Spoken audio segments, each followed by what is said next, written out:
Incredible amount of work they do. We also have from the project Ian and Michael from IAS and Luke talk about Belgium rural data. But I think even more interested, if I may say so, the concrete experiences that we are having from France, from PPM, Pyrénées Méditerranée, in the southeast of France, next to the Spanish border, about how they actually data can be used for policy making. Equally interesting is how we can actually get open data and actually create databases out of that, essentially gathering local data, open source data that is available. And I've seen some of the presentation, Ronan and Louis from CNRS Riyadh in France, that actually shows what can we do with the data we got and what cannot do. But then we also have my compatriots from Galicia, from Ourense, Bracio and Maria from University of Vigo, who will actually discuss the issues about how to get data and what the problems of data collection there is. I mean, this sounds very technical, but actually it's very consequential, because if we don't know what's going on, it's very difficult for the best intentions to have good environmental policies, cohesion policy, agricultural policies, and so on. So when it sounds a technical thing, it has a very real implications. And without further ado, I think I will hand over to Merve before I speak too long, and then we will see you again and we'll do the discussion. Merve. Thank you. Thank you, Serafine. So hello, everyone, and welcome. My name is Mervein Tabouaché, and I'm the project manager of GRANULAR in AIDL. So we will have, just a reminder, we will have a time dedicated to the questions at the end of all the presentations. So feel free to put all your questions in the chat during the presentations, and we'll address them at the end to our experts. So to start off today's webinar, we will set the scene on rural data needs. And so this session will feature 3 presentations from different speakers who will explore how rural data needs, what the rural data needs are across Europe and how data can inform policymaking. So first, we will hear from Simone Sasso and Davide Auteri from the European Commission's Joint Research Center, who will give an overview of rural data needs across Europe. So Simone is an economist and project leader at the GRC, and he's responsible for coordinating the GRC work on innovation and entrepreneurship in rural areas.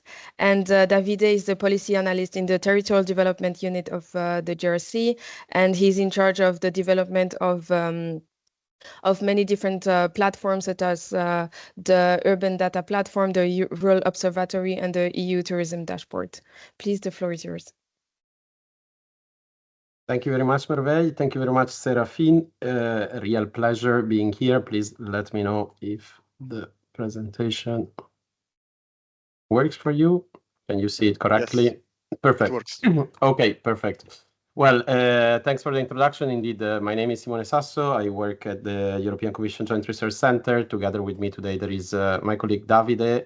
Davide is the coordinator of the Rural Observatory, which I'm sure many of you probably know and already have used. The observatory is a big effort carried out by the GRC in collaboration with our colleagues of DG Agri, where basically we gather and analyze a wide range of indicators that allow the comparison between rural and non-rural areas across different dimensions and different degrees of granularity depending on the indicator.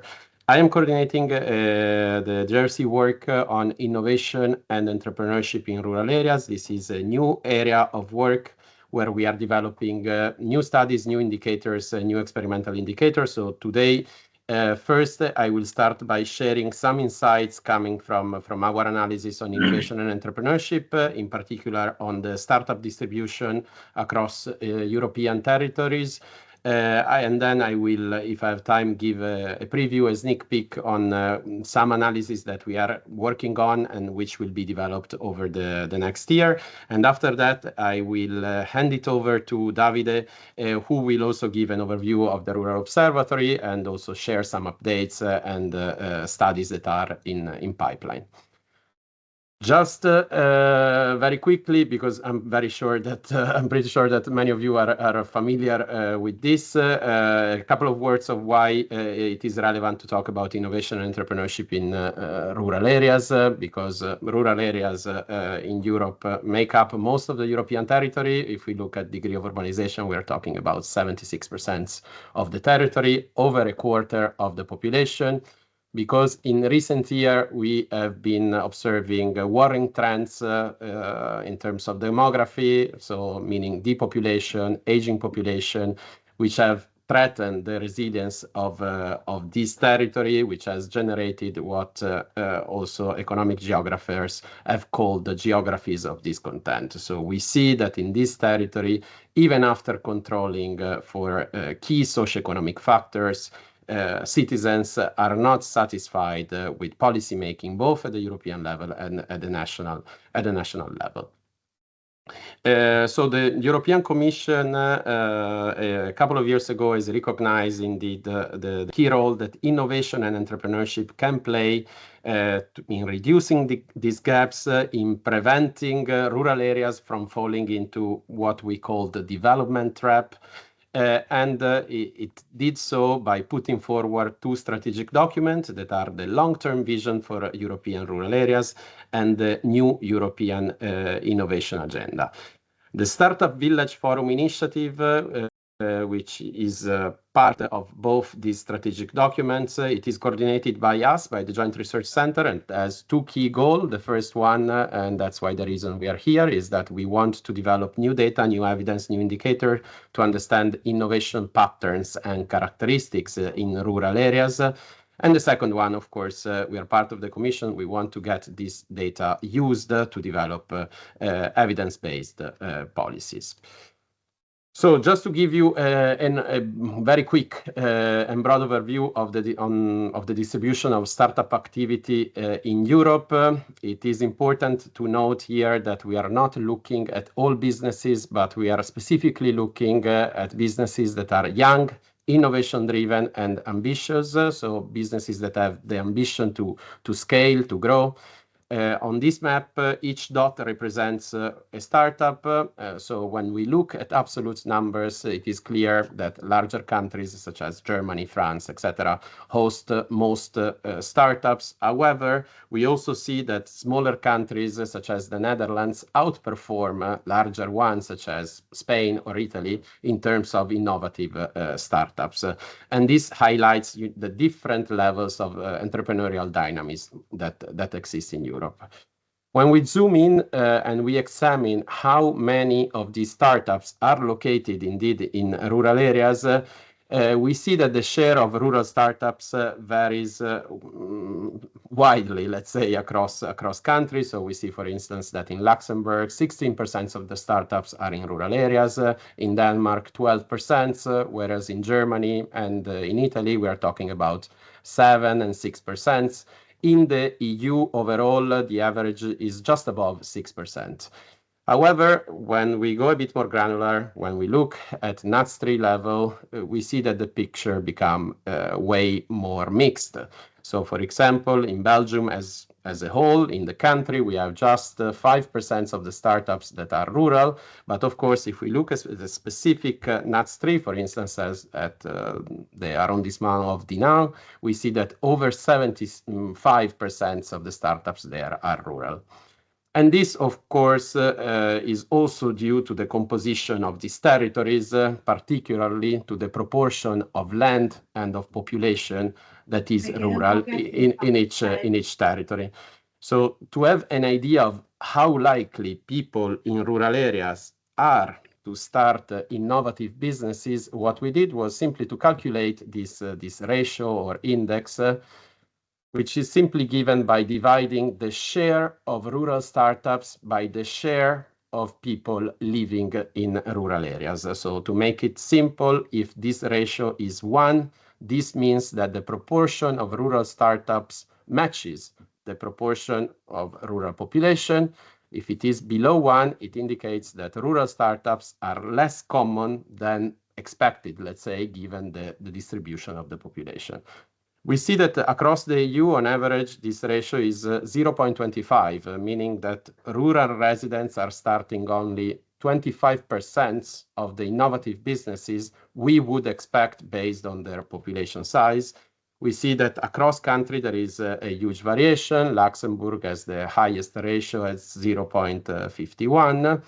However, we also see that in some areas, when we look at the map, this ratio is indeed above 1, and these are the area marked in blue here. So, for example, in France, in the Val d'Oise department, in Italy, in the province of Imperia, in Spain, in the province of Castellón, I mean, in all the dots here, in all the parts here that are marked in blue, we see that the ratio is higher than 1, meaning that rural residents are more entrepreneurial than expected, let's say, based on the proportion of people living in those areas. We also look at how startups are distributed across sectors in rural versus non-rural or urban areas. The green bar here show the sectoral distribution within rural areas. The orange bars represent the same distribution within non-rural areas. As we would expect, rural areas are more specialized in sectors such as agri-food. However, it is very interesting to see that sectors such as transport, energy, but also very high-tech sectors such as robotics, semiconductors, have a relatively higher presence in rural region. And this suggests that the activity that perhaps require more space, indeed, even the high-tech one, tend to thrive in rural areas. On the other side of the coin, let's say the sectors such as media, marketing, fintech, health, etc., we see that tend to be more concentrated in non-rural areas. So this is just a part of what we are working on at the JRC on this topic. We have several other studies underway. We are developing a firm-level survey, a large firm-level survey to map business innovation patterns and characteristics in rural versus urban areas in selected member states. We are also developing more rural-proofed indicators and downscaling existing indicators to better capture innovation and entrepreneurship in rural areas. We launched a study that looks at the relationship between the regional industrial specialization and the types of startups that emerge in the respective rural areas. We are working on an analysis that looks at the geography and the impact of venture capital on entrepreneurial performance in rural areas.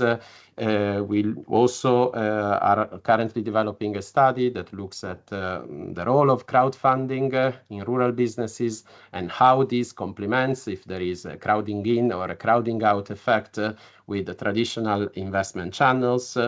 And finally, next year, we will be conducting new analysis on the regional skill portfolios and check how these relate to the industrial dynamics and the growth potential in rural areas. All what I've shown so far are studies that are ongoing or that will actually even start next year. So I really do encourage to stay tuned. This is the webpage on the Initiative of Entrepreneurship and Innovation in Rural Areas. We will be publishing there all the studies over the next year. And with that, I hand it over to Davide. Many thanks, Simone. And good morning, everybody. I will be as quick as possible in introducing the Rural Observatory that is intended to be the tool to disseminate indicators, data on rural areas, as well as analysis that we produce on the basis of those data. In the observatory, you will find the three main entry points that will visualize data in different ways. Rural Focus is providing data by degree of urbanization or by urban-rural typology. The first one is based on low-level data. The second one on NUTS-free data. We have a discussion on NUTS that is NUTS. We will see later on. The same for My Place and MapView. In these cases, you have information again by municipality or by NUTS-free and other regional levels. The same for the MapView. Next slide, Simone. This is an example of what you find looking at rural focus. So the territory of each country divided into 3 classes, urban, intermediate, and rural, and how the 3 classes behave. In this case, you see broadband speed, fixed networks, and you see that rural areas perform less well, let's say, than urban areas in all countries. Next slide. This is a visualization of what you can find in my place for each place, be it a municipality or a NUTS 3, NUTS 2, NUTS 1, even country, if you wish. So at any level, we provide all the information we have for that level. And then we have the classical, let's say, map view, where we have the usual European map of a specific indicator displaying how things are going across all of Europe. Next slide. So what experimental indicators? Well, in the observatory, you will find a mix of official indicators available from Eurostat and experimental indicators. We focus on the experimental ones, the one we produce. You can find land use, for instance, that is based on the Geostat work. This is a high granularity indicator. We aggregate it at the low level. In the observatory, we are providing 25 classes of land use. In reality, we can go up to 40 classes. So it's very granular in terms of both geography and which classes are provided in these indicators. Internet speed is based on speed test data from UCLA. So it's real data at a definition of 600 meters radius per point. And here we have the fixed and mobile, and we are keeping it updated every year. In principle, we can have quarterly indicators for this internet speed. Renewable energy production and renewable energy potential for solar, for onshore wind and hydro. This is a recent study. It has had a lot of impact. And here you can see how much energy is produced at each of these locations. It's based on points, data points. The production is really based on data that we acquired, whereas the potential is based on estimates. Average distance to schools, primary and secondary schools, train stations, healthcare facilities, and cinemas. This is based on data points, again, OpenStreetMap mostly, that are with the method we apply. We look at what's the average population in a municipality, what is the average distance experienced by each individual in a municipality. Tourism capacity is built from web scraping data from online booking platforms. So we have all rooms per municipality again. We have also less granular information at the NUTS 3 level or by urban rural typology. ARDECO is the main source where we're working on. ARDECO is the acronym for Annual Regional Database of the European Commission. It can be intended as a regional accounts 2.0. It provides much more than Eurostat in terms of gap filling, longer time series, and adjustments in official data that are not always precise, let's say. Next slide. Renewable potential, the main information, you can also press next, so we display the whole sliding at once. But the important message, I decided to display this one in particular, is that we demonstrate that all of the energy that is necessary for the entire union could be produced by these free energy, renewable energy sources if we exploit all the potential. Most of it, 80% of it, nearly 80% can be produced in rural areas. And the reason why rural areas are so prominent is that they have the land to host ground-mounted PV that is by far the #1 source in terms of potential. Of course, we take care of agricultural land. We are not considering agricultural land as possible usable land for this purpose. Next. Some experimental indicators that are coming in the future, in the next months, most likely in first quarter 2025.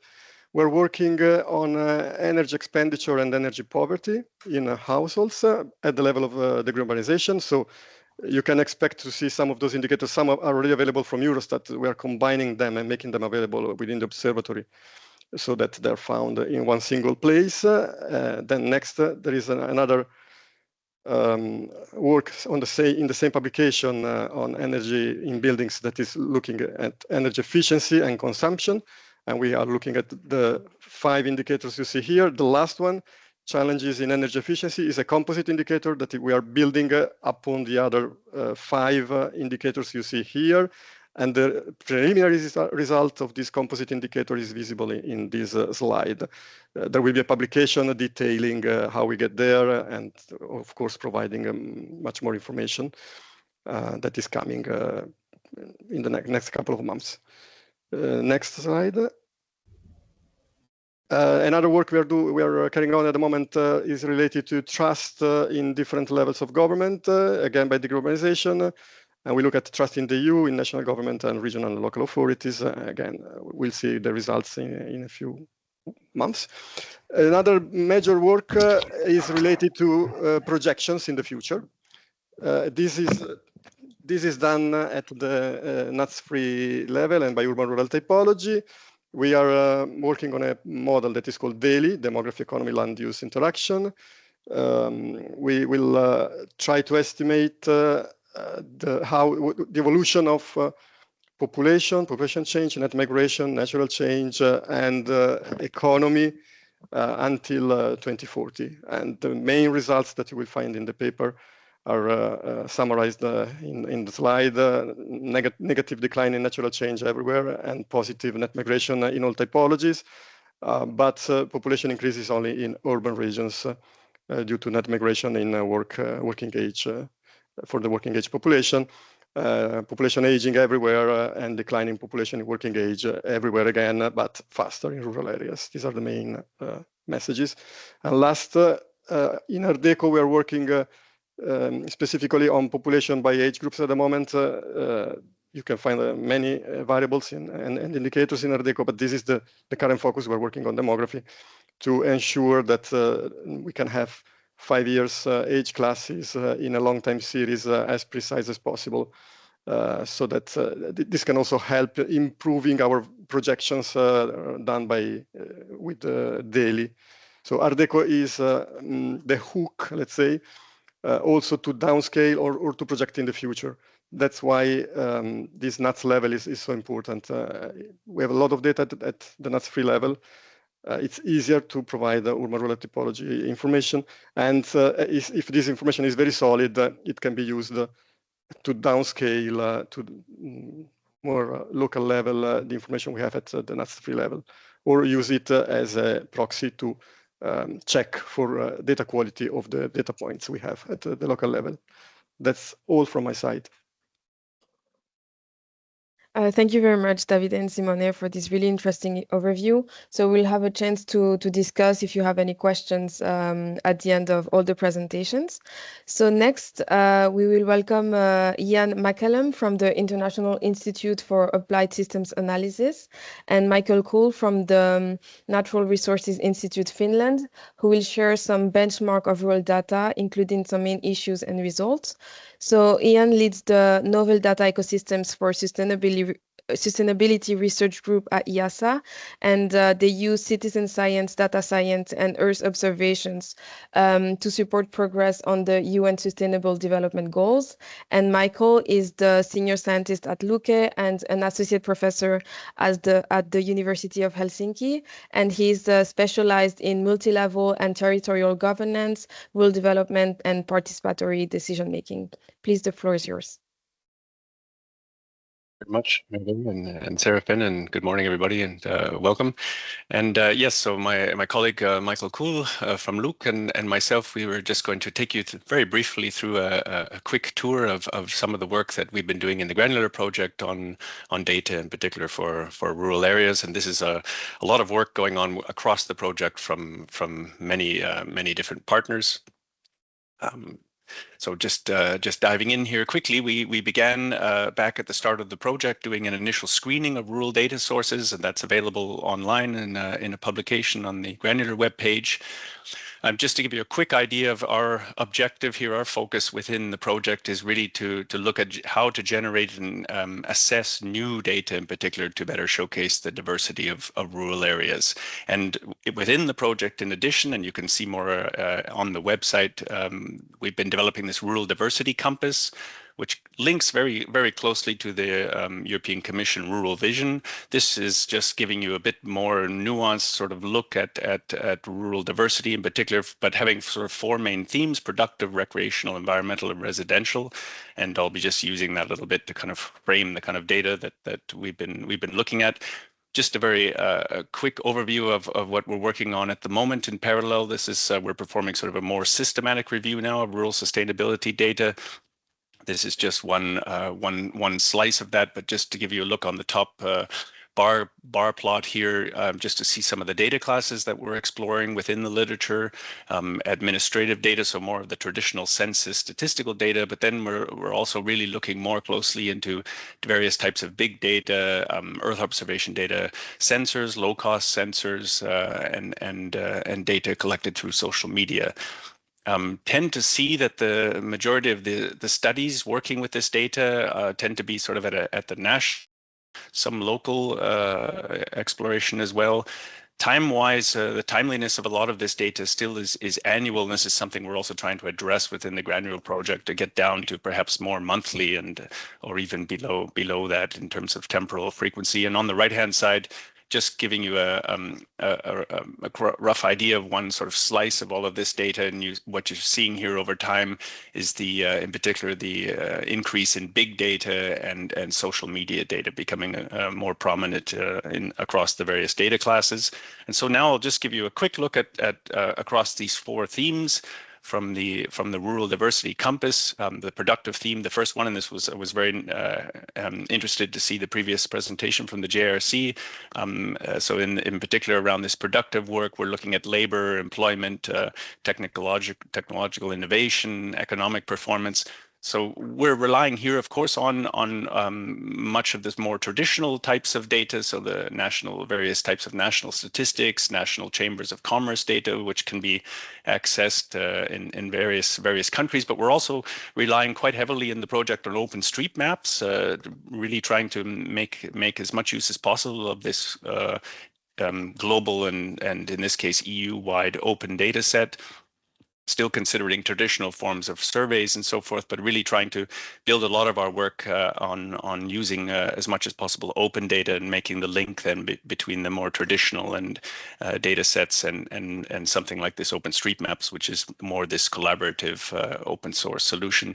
Here again, relying on more traditional types of methods in addition to web scraping. If we move now to the recreational theme, now we start to see newer types of data sets and methodologies coming into play. Again, still relying on OpenStreetMaps as well, but in addition now here social media types of data. So TripAdvisor is one set of data that we've been looking at in particular.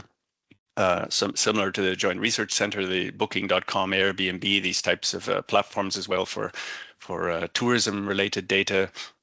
So we're interested in things here as well, like cultural attractiveness and heritage seasonality.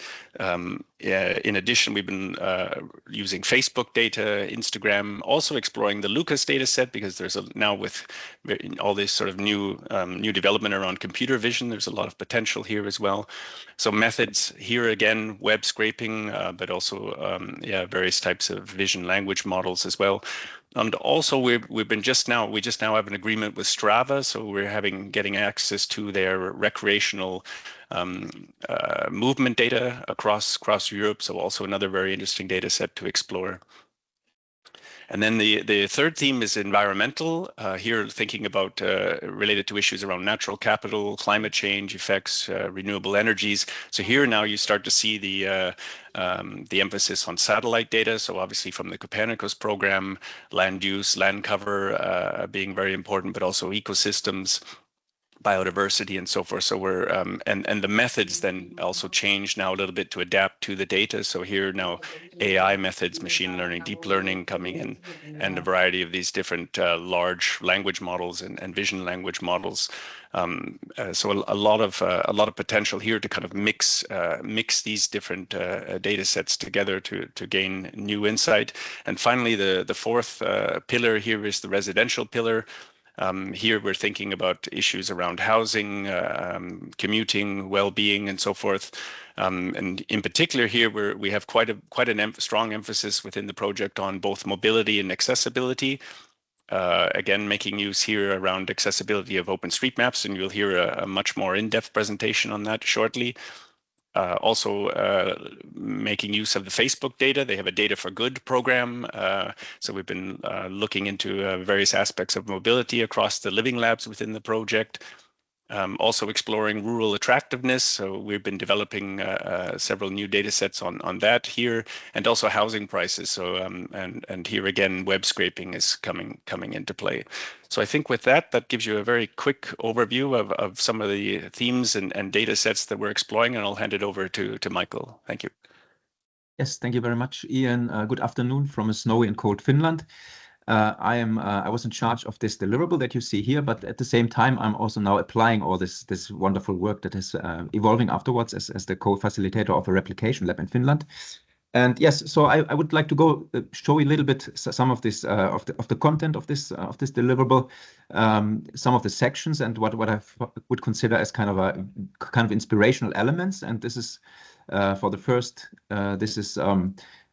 We conducted a survey of national statistical offices and authorities in the EU, but also in other granular partner countries to a little bit explore the costs of and for rural data, what kind of data is available for free, and what data domains this contains, and so on. And then we invited granular partners to share with us some inspirational examples on the data collection tools they have been working with or developing, and other approaches. And then something that relates to the first deliverable that Ian also presented shortly. So 27 data sets that were considered as relevant for granular projects. So we produced with the help of our partners, or our partners produced some what we call data fishes.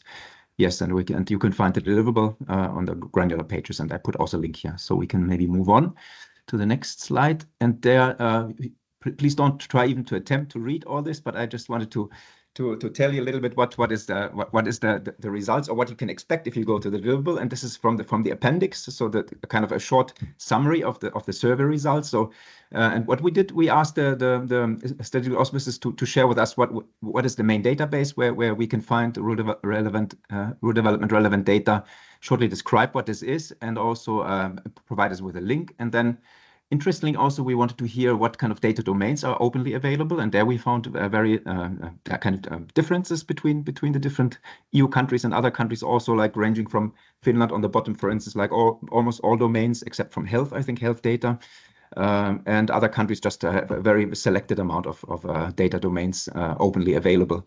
So a huge difference here. And then also we asked them to describe a little bit what kind of what is the finest resolution free of charge available. And then in the deliverable, you can also see kind of we also asked the survey respondent to share a little bit about the expectations for the future, where they saw some drawbacks, and then we did a cross comparison, so about what data domains we have and freely available across the countries and so on. So but this is for an easy access. You can, if you want to learn more about your own country, just go to the appendix, or then go to the main body of text, where you can find more information about your countries or the countries you're mostly interested in. And then the next one, we have 9 inspirational examples from partner countries, and also with a wonderful IDEAL team, we did some good practice kind of our good practices sheets that you can also find in addition, and kind of maybe Ian, you can wait, or maybe the next one, and then we can make a little pause here. Yeah. So what we can see here is this: what we invited partners to do is to describe like kind of the database that they were working with. And now what we can see is the example from Scotland, the Scottish National Island Plan survey. So shortly describe what this is about, and what experience you had with developing this tool or method, what kind of costs were involved, and what is the key message to take away if somebody is interested in. So, and we have in this now we moved a little bit fast, but we could go through this. I could shortly explain.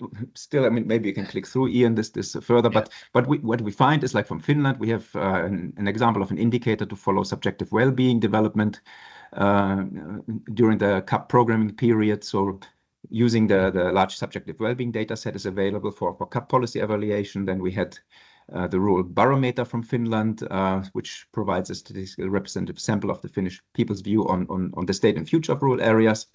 And from Poland, we had an example from a tool that kind of functionally and spatially diagnoses the revitalization of the municipal level in a specific Polish area.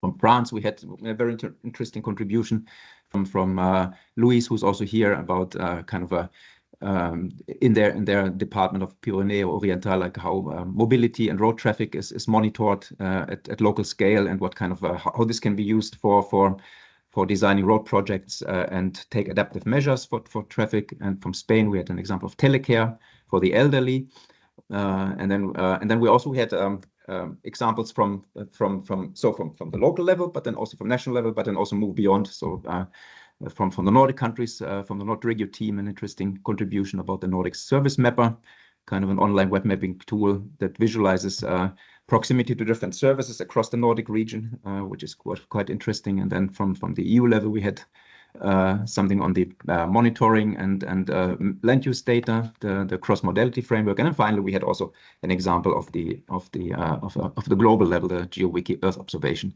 and all, like, as I said, describing what this is, how this was about, what was the motivation to develop this, and what kind of costs you might, if you're interested in replicating, what kind of cost you might to take into consideration, like costs for purchasing data, but also costs for maintaining data and so on.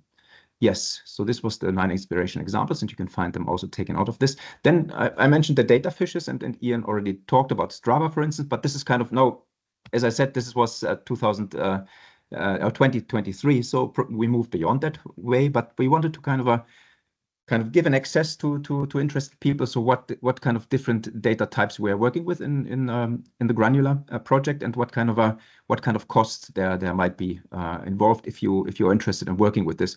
And this is the kind of the setup of this data fish. This is the Strava example. So we started, of course, with the indicator class and gave examples for residential data. We have a number of those. What kind of data resolution we have, spatial resolution, temporal resolution, and of course a description. What does this data contain, or what is trying to attempt? And then the different cost dimensions, ranging from user costs. Quite often these data sets were free of charge, but also what you need to consider when in terms of data infrastructure, and then very importantly also what we call data governance and management costs, like ranging from staff costs, what kind of analysis is needed to work with this type of data, and what you need to invest for quality assurance. And then also finally, so where you can get assistance if you're interested in using this type of data. So these were the data fish. There are 27 of those. And then I think I have my last slide, I think. Yes, so kind of wrapping up. So what we kind of what this deliverable try to do is kind of advocating also the further use of open data and innovation. We had inspirational examples, as I said, and so what they tell us is that there was an ongoing investment and work with new and open data sets, and they foster innovation and also maximize social economic benefits of open data. We also saw that there's an increasing demand, but also a response from the statistical offices for complex and granular data. And this is very much in line with the data directive that is providing valuable information tailored to different user needs. And importantly here, this is kind of, again, this is a kind of a governance or multi-level governance issue here. We need to collaborate, we need to share knowledge, we need to learn from our peers among public sector bodies in order to enhance data availability and reuse. But also this, again, of course, calls for capacity building training at different levels, local territories and public sector bodies. And importantly, in order to ensure like a reliable and usable data for decision making, we need to also invest in quality assessment and validation. And then we have our recommendations. And if you press once more, Ian, to go ahead. And I'm very happy to see now also, and as we will see in the next presentation, also what you could already sense from Ian is that this work with this presented data that we had here in this level, the work continued with inspirational examples. And also I'm very happy and now I talk about from the perspective of a facilitator of a replication lab. So we are very good taken by the hand of the data work package to kind of make sense of this data. So to utilize this data, work with this data, and test this data in local environments. So this is a very good development. And of course, this is very necessary because we need to reflect and take into consideration the local circumstances, which are different in Finland, which are different in Serbia, and so on. So we need to engage with the authors, and you the authors of this data or the data producers need to take us from the living labs and replication labs by the hand to make it working as best as possible. And all this is then, I think, very much in line with the data directive's goals. And I think I will stop here. And I think that was the time I had for this short walk. Thank you very much. Yes. Thank you very much, Michael and Jan also. So finally, to wrap up this first session, we will welcome Louise Chasset from the Pays Pyrénées-Méditerranée, who will highlight the importance of data for policymaking. So Louise is the facilitator of the Granular Living Lab in the south of France, and she has experience in supporting local authorities in spatial planning, mobility, and observation. Please, Louise. Thank you. Can you see my slides? Yes. Thank you. So good morning, everybody. For 5 minutes, I'm going to share with you our local experiences in our rural area in using data for decision making, and more generally, and how we are working to develop data culture. First, the area in which we operate. It's located in the very south of France, next to Spain, next to Catalonia. Our area is characterized by the sea, mountain, but also massive tourism, agriculture, wine, for instance, forests, and we face 3 main challenges: mobility and access to services, cross-border issues, and also an intense water scarcity. Our structure, le Pays Pyrénées-Méditerranée, is an association bringing together 4 communities and municipalities, and we aim to coordinate and federate initiatives and give more coherence and impact to public fundings to support local projects, private and public projects. And we lead a local action group. So I propose to illustrate the link between data and decision making through the activities of the Granular Living Lab the Pays Pyrénées-Méditerranée leads. So within the Living Lab, we collectively chose 3 priority questions. I mean, 3 local challenges for which we are developing data. By developing data, I mean, this is the gray box, collecting existing data, but also producing data, institutional data, open data, proprietary data, etc.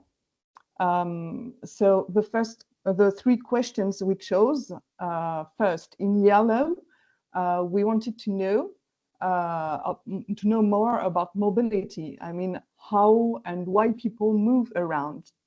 What for? To prioritize investment in alternatives to car, for example, bicycle. Yes, the second question we chose to investigate, this is in green, the green boxes. We wanted to know more about outdoor activities practices and their impact on biodiversity and environment.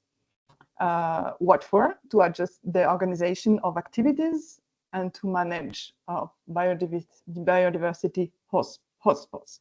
For instance, we are working with Jan, who was just speaking before me. We are planning to use Strava data to inform this challenge. It could be useful, for example, to organize better these outdoor activities like hiking, cycling, or trail, to improve starting points for walks, for example. The third question, third example in red, this is the question. We wanted to know more. Can we monitor drought impact on forest? Because 60% of our area is covered by forest. What for? To anticipate effects of climate change on biodiversity, to adapt forest management, but also to improve fire prevention. I can share also with you examples of local activities to develop data culture. I mean, in other words, how to support the ability to rely on and to understand better observation data by targeting the full range of data users in our area.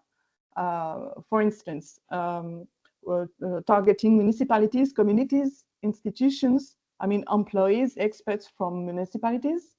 We are organizing workshops to bring together data users and data producers. For example, in March 2024, we invited in our rural area the National Institute for Statistics from France, INSEE, but also the equivalent in Catalonia, IDESCAT. So they came until our place and they could directly meet our local data users. It was useful because for local stakeholders, they could directly understand how is produced data, how they could access to data. But on the other way around, it was useful also because local producers, local users, everyday data users could explain to producers how they use their data for what and to decide what and to inform which challenge, targeting elected representatives, I can share with you the activity of a data club gathering twice a year elected representatives from one community. It's quite informal. So elected people, volunteers, they can come and discuss. For example, I'm a mayor and I've been told that water resources in the valley are dwindling. Is it the case? Is it really the case? Can we monitor it? And here they can, within the data club, they can meet experts to try to inform this question. Towards elected representatives, we are planning also from 2025 to organize Café Science. This would be in a very short format, like 30 minutes maximum, enable a direct discussion between a researcher and elected representatives. In addition, we also ran a quiz towards residents of the area. The quiz is called, "Are you expert of your area?" We can ask people like, what is the number of inhabitants here? Or do we breed more cows, goats, or horses? The objective is for the residents to know better their own area, but it's also the opportunity to provide tips to understand statistics. And last example, within the Granular Living Lab, we plan to set up a hackathon based on data collected about mobility practices. In other words, it would be a one-day competition to create services based on these specific data sets about mobility. The objective is to involve businesses. Thank you. That's all from me. Thank you very much, Louise. So next, we will now explore some innovative methods to collect and expand rural data. So first, we'll begin with Ronan Isbert and Louis Lorient from the National Center for Scientific Research in France, who will discuss crowdsourcing data to enhance accessibility. So Ronan's work focuses on data collection, expertise, analysis, and visualization using open source solutions. And Louis focuses on spatial and institutional data treatment and analysis, as well as the representation. So we're slightly behind schedule, so I would ask you to please respect the allocated time so that we have enough time for the discussion afterwards. The floor is yours. Thanks a lot, Merveille. Good morning, everybody. So we propose to present you a first set of results on accessibility produced by our team within Granular. So it relies to one of the numerous tasks of the projects and aims to produce methods and indicators for rural areas from crowdsourced data, such as OpenStreetMap. The objectives are twofold. First, define a global methodology to build accessibility to services indicators at local scale for large area using only free and or open source solutions, which is generally not the case in similar works which rely on expensive routing engines. Second, to create a replicable framework for further analysis and adaptations based on open source solutions and permissive license. So 3 input data are required to produce these accessibility indicators. So first, a routing engine, which allows to compute travel time for a large set of routes.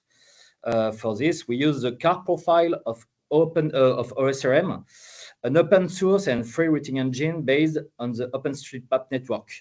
It takes into account many traffic parameters, such as stops, speed limits, town penalties, and so on, but no traffic congestion. Second, origins. So for this, we use the classical European 1 kilometer reference grid, which covers the whole Europe and is now a reference for data sharing and dissemination in Europe. And finally, destinations. We use the towns and cities layer produced by the European Commission, which provides a reference layer based on morphological and demographical criteria to distinguish little towns, medium towns, and cities according to their population size. Those 3 categories of towns and cities should be considered as a proxy to assess the hierarchy of the diversity of service, because apart from health services and recently education services, no harmonized point of interest layer is available for Europe. At the same time, a recent OECD study using the same reference layer showed that larger settlements tend to have a wider variety of services.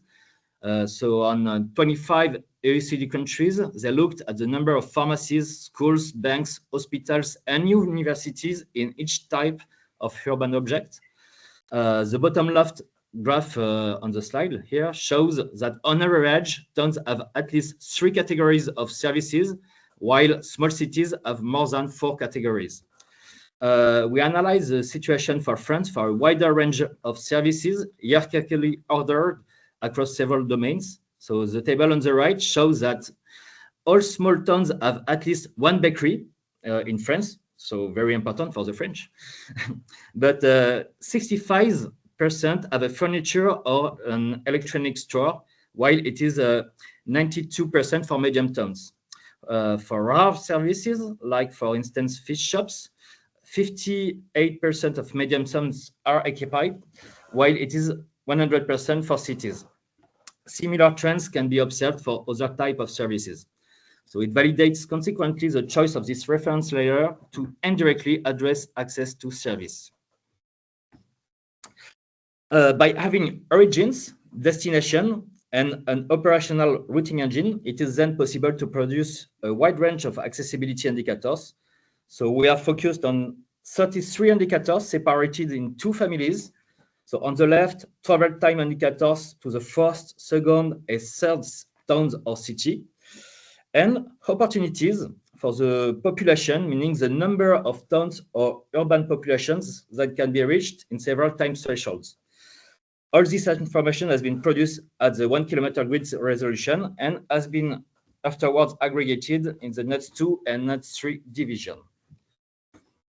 Here, we will present what is possible to do with only 3 indicators of our database. Travel time to the nearest little town, medium town, and city, which means that it is possible to go very further, much further with all the rest of the indicators.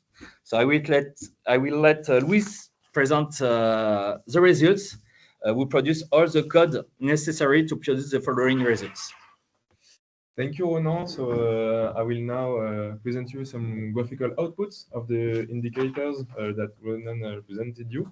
So you can see on the map on the left, the travel time to the nearest small town by car. That means the town populated by at least 5,000 inhabitants. By looking at the grid attributes, it's possible to set cumulative frequency plots to summarize the results. So here we can see that 88% of the European population is located within 15 minutes drive by car of a small town.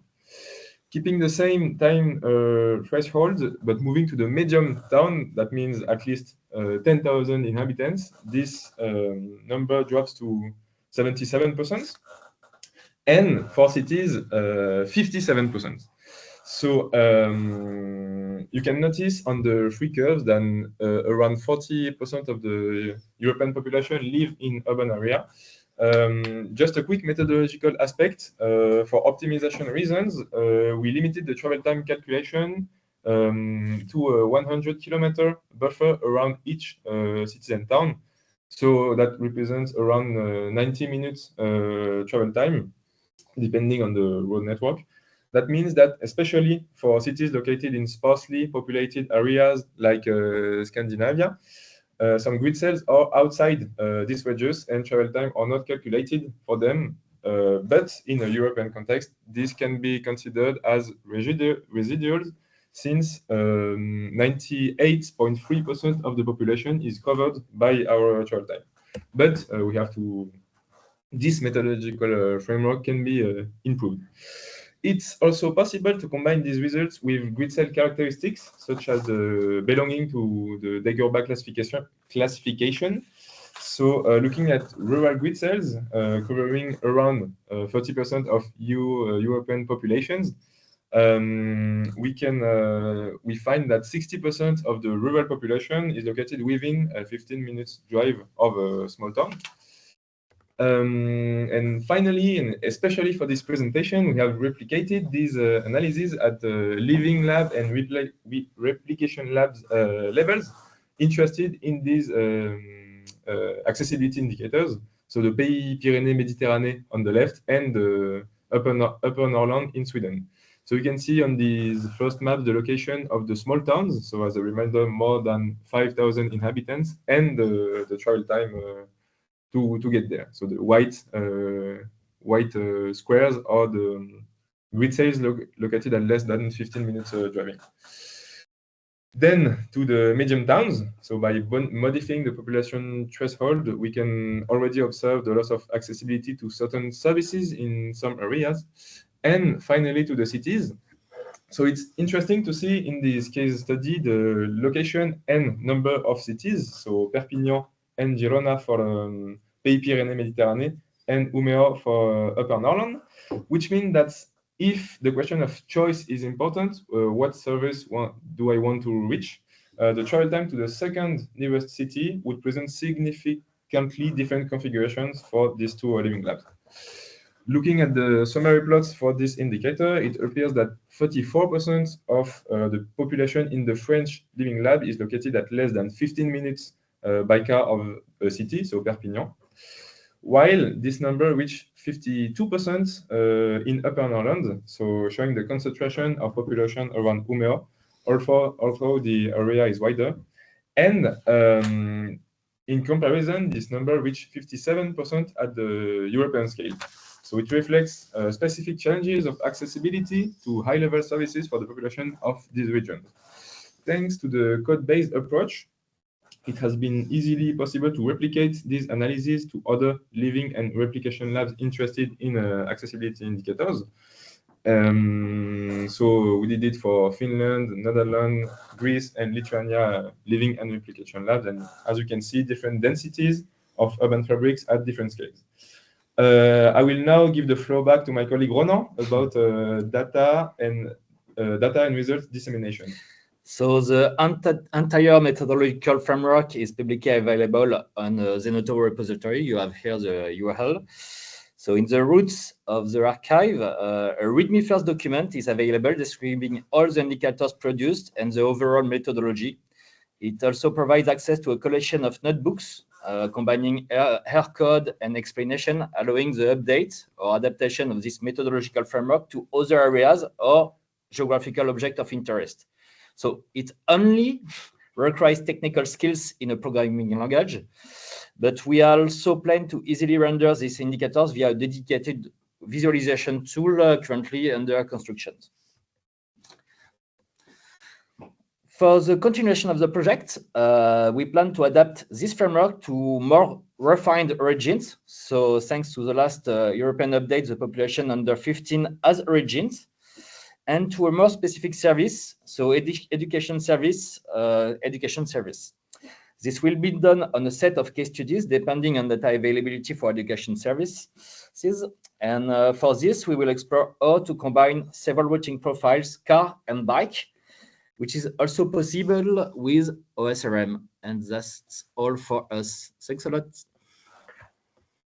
Thank you very much to both of you.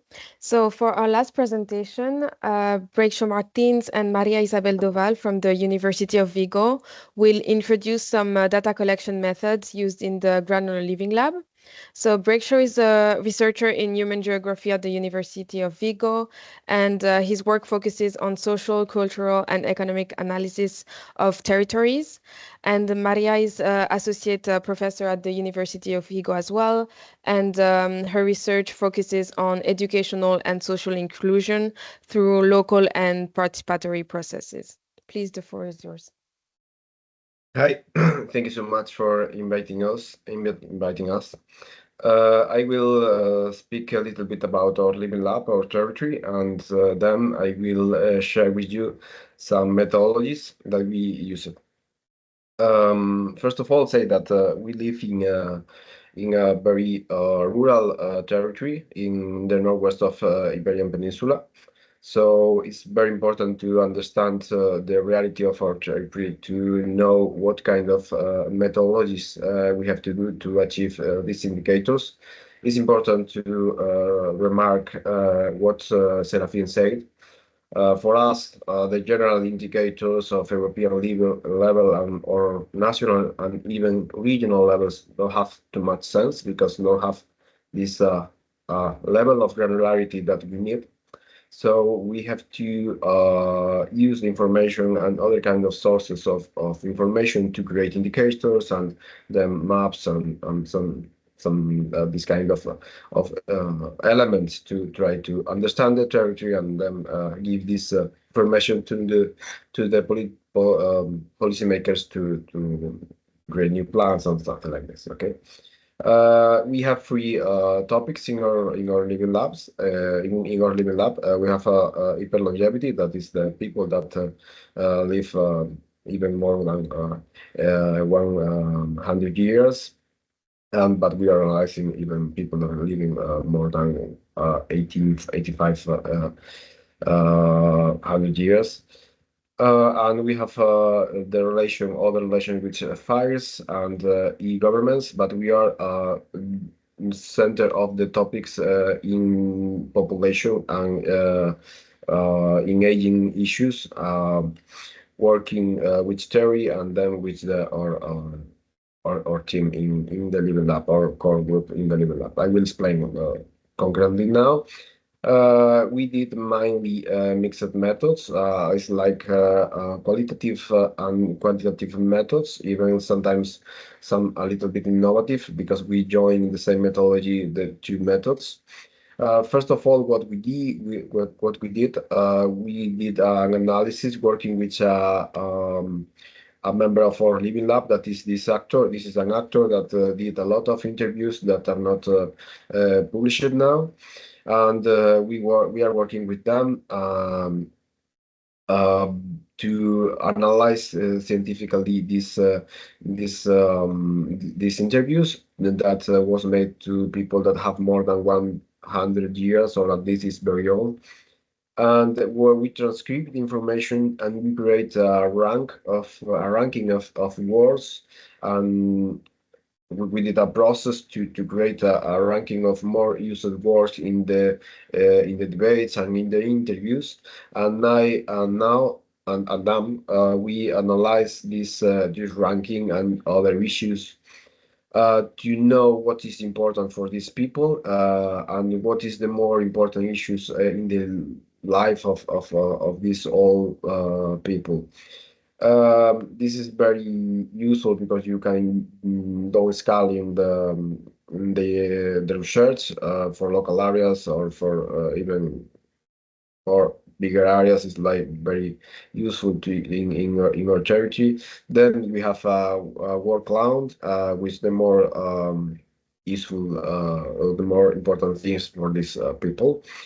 For example, in this pilot research, we discovered that all people, the more important issue is the relation with land, the relation with the times of every day, and the relation with the words that are related with time, like year, like day, something like this. And then we are creating like a final result. Then we are using the telecare system. This is a system that the old people use in their house when they live alone or have some mobility problems. These people are geolocated. We have a very important issue, a very important data of that we know where these people are living, is if they are living in more rural areas, in more urban areas, if why they need sometimes help or not, and where they need help. For example, this is a research that we did. We are working. This is a general map that analyze by gender, risk, or of emergencies and age, the people that use this system. So, for example, if in this municipality we know that there are more women that need for example, this system than in the others. Then we are working with the emergencies calls. It's like, for example, when the old people need help and push the button and then all the protocols start. There are a lot of calls per month, and this is an example of 1 month. We can see that these months in the province have by far more than the middle of the emergency calls of the months, and we want to know when and why there are more emergencies and where.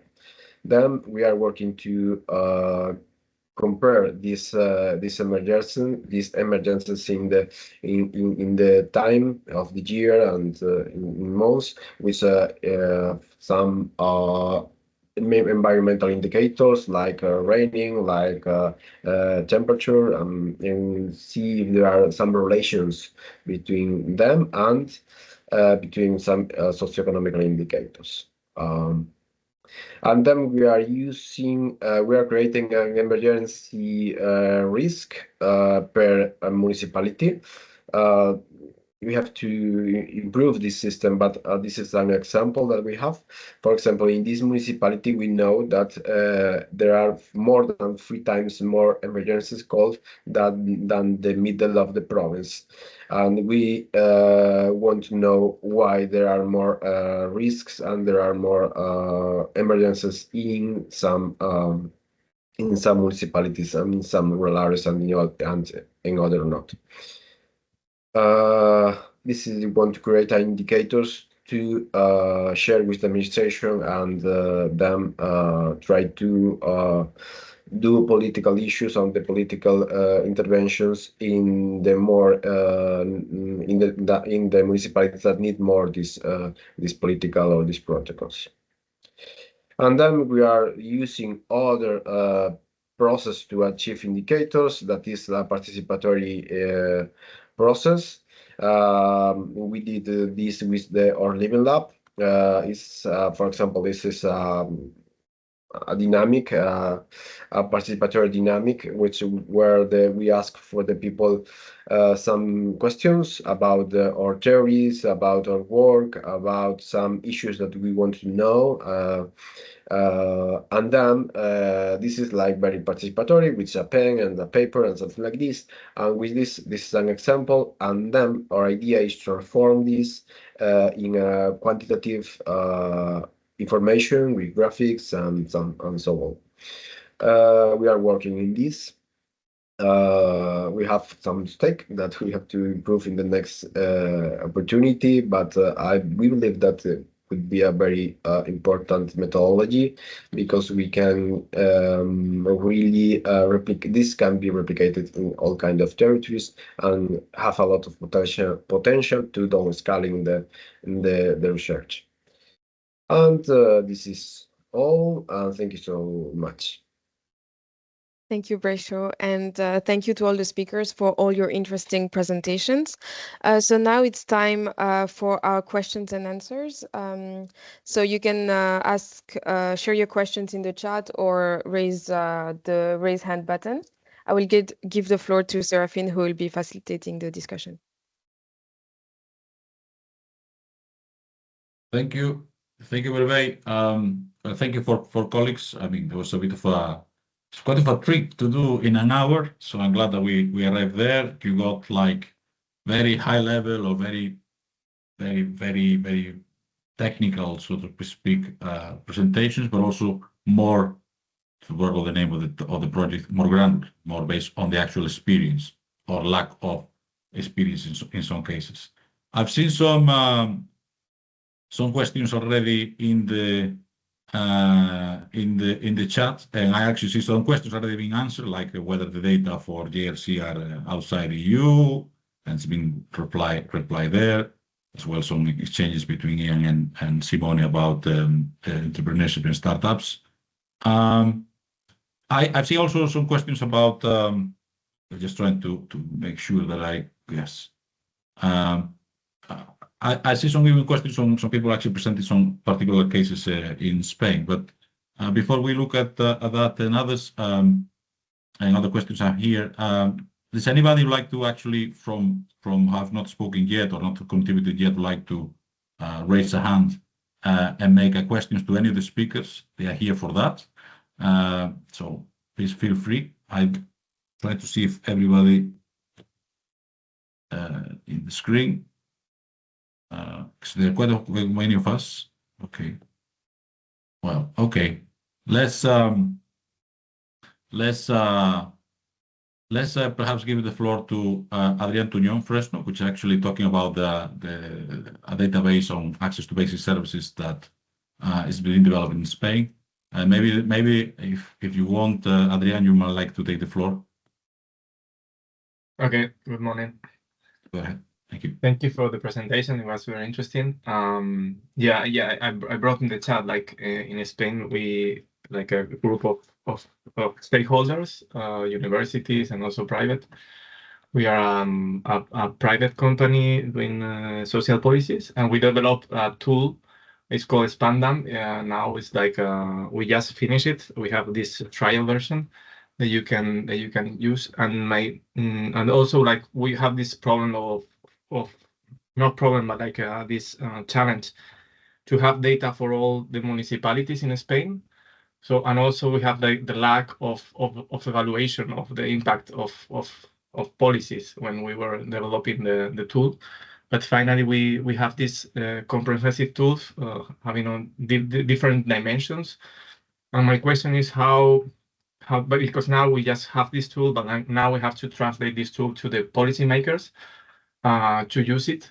So my question to you is like, how do you see like the main opportunities and challenges to go when you go to the policymakers and then, show the data, present the data, that the policies are based on evidences and data? Many thanks. Thank you. That's a very good question, because people, certainly like me, who are involved in policy making, when we look about these very sophisticated tools that have been developed, the question is always how replicable that is and can actually integrate in political decision making. So what's for beyond the actual value of generating the data?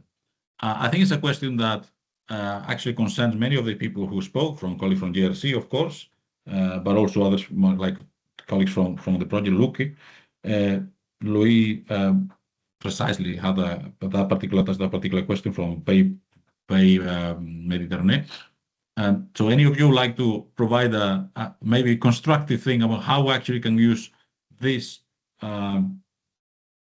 sort of data sets that are developed, this methodology developed, and can actually realistically integrate into policy making? Anybody would like to be brave to say? and Luis. Oh, yes. Luis, thank you very much. Thank you for the question. It's a big question for us. From my point of view, there are some three solutions. It's my point of view. First, to involve elected people, or to involve the decision-making people from the beginning. I mean, the starting point is their questions, because coming with, okay, we have this range of data, this is wonderful, you can pick up. I think it's a bit complicated for decision-making people. So I think it's easier for people to have their own question and to start with a specific question, I mean. The second point is maybe you would have the opportunity to discuss with municipalities experts or employees or data experts, and they would be able to explain and to do scientific mediation with their own elected representatives, because they already know them, so it's easier. And the third point, from my point of view, is this objective to develop data culture. It's just a big word, and it takes a lot of time every day. It's an everyday challenge, but I think it's really a big issue to maybe train a bit, to organize trainings, for instance, but to develop data culture within local stakeholders. Thank you. And from that, it's a very good answer and a very local perspective. Perhaps we can actually approach the same question from a very pan-European angle. So maybe, Simone, you could have the floor. Thank you very much, Serafin, and thank you, Luis. Indeed, I think what Luis proposed, and for instance, the data clubs and in general the engagement with the policymaker is key, and with the people that are in charge of taking decision. That's probably the most important part, and I think also the very relevant part is making lives easier, let's say, for policymakers and practitioners, and providing detailed online statistics and data visualization tool that do not require a data analyst or a statistician to be used. So I think in that sense, the Rural Observatory is an excellent example of this, because it offers information, and Davide can definitely say more about this, but on all European local administrative unit, regions, NUTS 2, NUTS 3, etc. User can simply go there, user meaning policymakers, practitioners, researcher can simply go there, type the name of their municipality, type the name of the region, and they can see the information that is available for that specific level of granularity. They can very easily produce the maps and visualization of the data, compare it with any other territory, and it's very easy. So it's very easy also to do a screenshot, to copy paste, put it on a slide where they have to make a case, for instance, for showing evidence about something that is happening in rural areas. The key point, indeed, is that I think instruments are there, and I think they're very useful. Of course, it's very important to maintain the relationship with policymakers and practitioners, and in general with the rural communities, to say, hey, these things exist. So I think that the data labs or any initiative, let's say, that inform a policymaker that we do have already quite a lot of information on their places is relevant.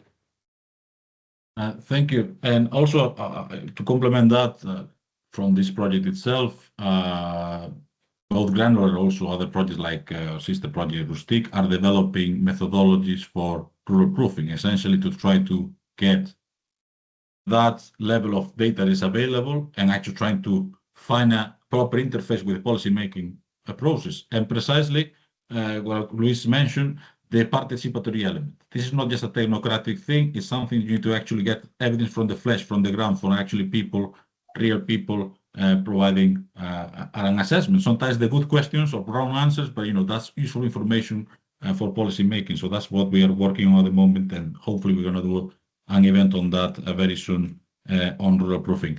I see a hands raised. If I'm not mistaken, the next person is Ian. So feel free to go ahead, please. Thank you. Hello, Serafin and colleagues. Ian Baker. I'm delivering a rural digitalization project for ADL, funded by FAO currently. So I'm sort of part of the ADL family. Previously, I worked as head of rural economic policy for DEFRA, so I've got a sort of a perspective on these issues. I wondered if would be possible, Serafin, to put this to all the speakers.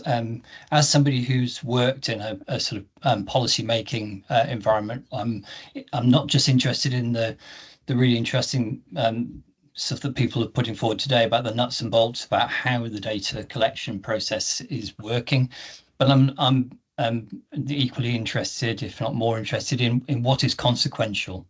So I'd like to ask each of the speakers, say, what do they feel is the most consequential thing that's emerged from their research, and that will actually improve the lives of rural people. Okay, thank you, Ian. Very pertinent. Does anybody like to provide an answer? Maybe, I don't know, David, or I don't know. I just want to overplay it, but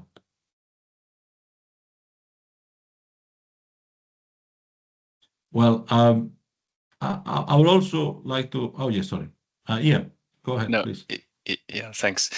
Yeah, I mean, definitely a bit of a challenging question, so a good one for sure. But probably we all would think about that a little bit more. But I'm just thinking of one example off the top of my head. We've been looking into tourism data specifically, and not just the nights spent of tourists, but what's actually driving them, pulling them into a region. Why are they going there, and where are they going? What specific attractions are they looking at? And so we were looking more in detail in the French Living Lab in the region that Louise was describing. But we were seeing things there already that could be applied to other regions. So possibly there are regions which would be looking to tourism as a way to generate more income. I think there are lessons to be learned there on which perhaps forms of tourism that you might want to further develop to enhance income from that in a specific region. So we were noticing, I mean, obviously the coastline is a very strong pull for tourists, but there are also many things going on inland, natural parks, so they can be sort of sustainable, going in the direction of sustainable tourism, which is obviously important as well. But so we're seeing sort of indications there of possible opportunities, I think, for other regions, other rural regions in Europe. So that's just one quick thing that comes to mind. But thank you. Thank you. I mean, that's the key thing, how to make sure that to get experiences and practice that actually be replicable beyond the particular context. But I'm back for your tolerance for one couple of more minutes, because there's a question here that I think, for fairness, and it's actually quite relevant, would like to highlight from Katrin Scholl from the ABA Austria, which is, I'm going to quickly read it. Say, are there cases where the quality of the data in the work that you presented today was insufficient? Was not, I mean, you can read it in the chat, and also whether you have encountered issues about the data protection rules. I believe that some of you have, because I know the work of some of you.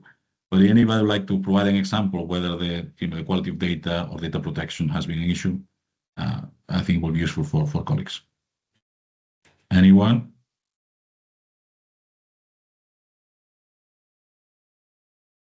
I think, I mean, I don't want to press the question, but I'm pretty sure that the colleagues are on Riate, because I saw their presentation earlier. Or well, maybe Ian as well, because I mean, that's a question that happens. And I think it's good to illustrate the difficulties about that. Thank you. I could actually give the floor to Ronan and colleagues, because they're working with a lot with this OpenStreetMap data, which is actually crowdsourcing data, so based on volunteers, and it's not complete, of course, across. So answering the first part of Karen's question, I think that's a bit of an issue, right? So it's working very well in certain regions, and in other regions there's a bit of a lack of data. So that's one part of the answer maybe, but Ronan or others could maybe add. Yeah, totally. And yeah, we made a short document comparing OpenStreetMap data with the point of interest data with official data existing in France. And it shows that, well, in urban regions, the completeness of our selection of point of interest is quite good. But when you are going to rural areas, and for some countries specifically, there is a lot of missing information. So telling you that you can go to OpenStreetMap and get all the cinemas over Europe, it's false. And it requires complementary data collection. Anyway, for accessibility indicators, the world network of OpenStreetMap in Europe is quite good. And this is the reason why we investigate this specific data in OpenStreetMap. But for the rest, be careful with OpenStreetMap completeness. That's a very good way to finish this, because the whole point of this project and others is, okay, Eurostat data is incomplete for a number of reasons, methodological resources. Let's use these other ones as proxies. But okay, don't put absolute faith on that. This is just an organic way. It's a granular way, but also an organic way of actually getting the evidence we need and actually able to manipulate it as to create a good policy decisions. So that's actually a good way of concluding that. I'm also note a colleague from Germany who identified a potential event in June where we can actually have a further discussion on this. But without full transition, I actually would like to give the floor to Merveille, because this is part of a longer story of events and discussions, and maybe she can highlight to us what's in storage in the coming months. Thank you. Thank you, Serafin, and thank you everyone for joining the session, and to all the speakers for sharing your insights and your presentations. So as a reminder, as Serafin was saying, this webinar is part of the Granular Knowledge Transfer Accelerator, which is a community which aims to promote collaboration and knowledge sharing among stakeholders working in rural development. So if you're not already part of the community, I really encourage you to join. So a link has been shared in the chat, so you can just register there and be informed when we have events, and be informed about all the activities that we're doing. And you also have the possibility to share your own insights and your own expertise and any events or any reports that you think might be interesting to the community. So so for the next steps, all the presentations, the recording, and the highlights report will be shared with all the conclusions from and the outputs from today's session.